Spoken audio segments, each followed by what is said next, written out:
উরুগুয়েকে আটকানো গেছে স্পেনকে। এবার প্রতিপক্ষ আর্জেন্টিনা। আপনাকে ওয়েলকাম করছি কেপ ভার্দের প্র্যাকটিস গ্রাউন্ড থেকে, যেখানে আছেন লিওনেল মেসির অপেক্ষায় এক ভোজিনিয়া। আসলে এই কেপ ভার্দে দলটা কেমন, এই কেপ ভার্দের রূপকথা আরো একটা ম্যাচে চলবে কিনা, আর্জেন্টিনার বিপক্ষে তারা চমক দেখাতে পারবে কিনা, কেপ ভার্দের আলোচনায় আপনাকে স্বাগত।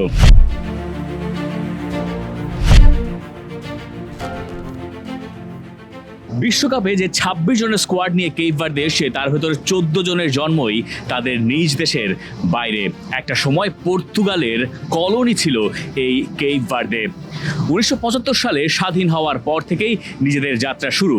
তার আগে অবশ্য ১৯৬৬ সালে পর্তুগাল একবার বিশ্বকাপ খেলেছিল, তখন ওই দেশেরই অংশ ছিল এই কেপ ভার্দে।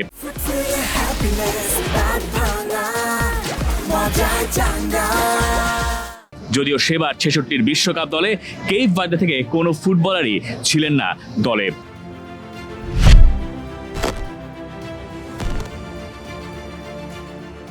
পুরো বিশ্ব থেকে কেপ ভার্দে তাদের ডায়াসপোরা খুঁজে এনে এমন একটা দল গঠন করেছে, যেটা দিয়ে তারা গোটা বিশ্বকে চমকে দিয়েছে। দুবার তারা আফ্রিকা কাপ অফ নেশনস খেলেছে, ২০২১ এবং ২৩-এ। এরপরে ২০২৫-এ বিশ্বকাপ বাছাই পর্বে ক্যামেরুনকে টপকে গ্রুপের শীর্ষে হয়ে তাদের অবস্থান বিশ্বকাপে।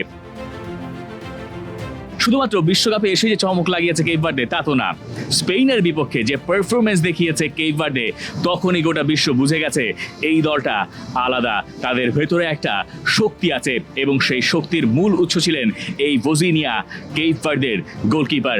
একের পর এক সেভ করলেন। সেভ করার পর ম্যাচ শেষে মিক্স জোনে দাঁড়িয়ে তিনি তার সেই আবেগী কথাটা বললেন, কেন তার মাকে তিনি নিয়ে আসতে পারেননি এই বিশ্বকাপে। সবচেয়ে ছোট দেশ হিসেবে বিশ্বকাপের নকআউট পর্ব নিশ্চিত করেছে কেপ ভার্দে। তাদের বিশ্বকাপে আসার গল্পটাই ছিল রোমাঞ্চকর। বিশ্বকাপে আসার আগে থেকেই তারা বিভিন্ন সব গল্প লিখে এই পর্যন্ত পৌঁছেছে। এমন গল্প আছে, একটা লিঙ্কডইন প্রোফাইল থেকে প্লেয়ার খোঁজা হয়েছে, এবং তারা গোটা বিশ্ব থেকেই ফুটবলার খুঁজে এনে এসে এই পর্যন্ত। এই বংশোদ্ভূত ফুটবলার খুঁজতে তাদেরকে একটা সময় লিঙ্কডইন পর্যন্ত যেতে হয়েছে। এমনকি লিঙ্কডইনে ঘোষণা দিয়েও তারা পরে ফুটবলার পেয়েছে, যে ফুটবলার খেলছেন এখন বিশ্বকাপেও।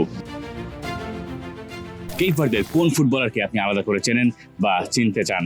আপনি সম্ভবত ভোজিনিয়াকে চেনেন, এবং ভোজিনিয়ার গল্পটা আপনার এতক্ষণে জানা। আমার পাশে যে ক্যামেরার লেন্স দেখতে পাচ্ছেন, ওটাই খুঁজে বেড়াচ্ছে ভোজিনিয়াকে। এখানে যত সাংবাদিক এসছেন সবারই একটাই আকর্ষণ, গোলকিপার ভোজিনিয়া, যার মা এই ইউএসএতে আসতে পারেন নাই, কারণ একটা বন্ডে সাইন করে তার মাকে এই ইউএসএর ভিসা পাইয়ে দিতে হতো, যেই টাকা ভোজিনিয়ার কাছে ছিল না। পরে গিয়ে বিশ্বকাপের প্রথম ম্যাচে দুর্দান্ত পারফর্ম করার পরে এমনই অবস্থা দাঁড়িয়েছে যে এই ইউএসএ থেকে সরকারের পক্ষ থেকেই তার মাকে নিয়ে আসা হয়েছে এইখানে ম্যাচ দেখার জন্য। বিশ্বকাপের গল্পগুলো ঠিক এমনই। বিশ্বকাপের গল্পে রাতারাতি নায়ক বনে যাওয়ার সুযোগ থাকে, বিশ্বকাপের গল্পে রাতারাতি খলনায়কও কেউ কেউ হয়ে যায়। আর এই সব ম্যাচে ছোট দলের বড় গল্পে ছোট দলের বড় নায়ক হিসেবে থেকে যান ভোজিনিয়ারা, যারা ঢুকে যান ইতিহাসে। ৪০ বছর বয়সী এই গোলকিপারের সামনে এখন লিওনেল মেসি। এই মাঠেই লিওনেল মেসিরা খেলেছেন, ইন্টার মায়ামি খেলেছে, সেই মাঠে এখন প্রস্তুতি নিয়ে ভোজিনিয়া প্রস্তুত হচ্ছেন লিওনেল মেসিকে আটকানোর। For more updates, subscribe to our YouTube channel and click on the bell icon. Follow us on Facebook and Instagram. Download T-Sports app to enjoy exciting games and highlights. Visit tsports.com.